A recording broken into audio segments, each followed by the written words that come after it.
কীভাবে টাকা অ্যাড করবেন। অ্যাড করার জন্য অবশ্যই যে অ্যাড মানিতে যাইতে হবে। অ্যাড মানিতে যাওয়ার পর নগদ আছে, বিকাশ আছে,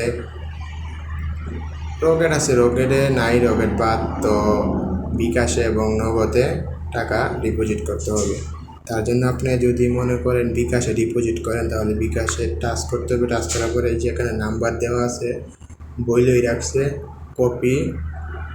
কপি করতে নাম্বারের উপরে ক্লিক করুন।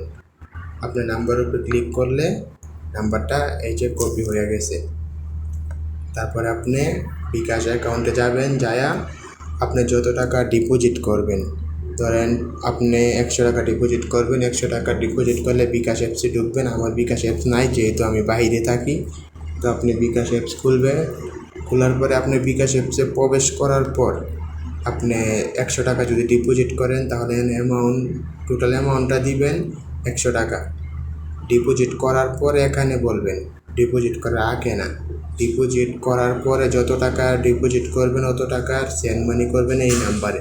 সেন্ড মানি করার পরে কত টাকা সেন্ড মানি করছেন এখানে লিখবেন। ধরেন আপনি 100 টাকা সেন্ড মানি করছেন, 100 টাকা দিবেন।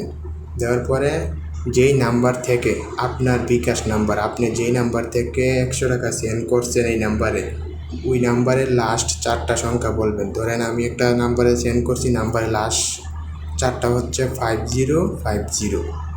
দেওয়ার পরে আপনি এই যে এইখানে টাচ করে কমপ্লিট করে দিবেন। ওকে, এতে দেওয়ার পরে আপনার যদি অ্যাডমিনের কাছে যাবে, অ্যাডমিনের কাছে যাওয়ার পরে যদি দেখে যে আপনি আসলে সেন্ড মানি করছেন টাকা, তাহলে আপনার টাকাটা অ্যাড হয়ে যাবে সাথে সাথে। আর যদি টাকা না পাঠায় এখানে দেন, অ্যাড হবে না, আর আপনার আইডি ব্লক হয়ে যাবে।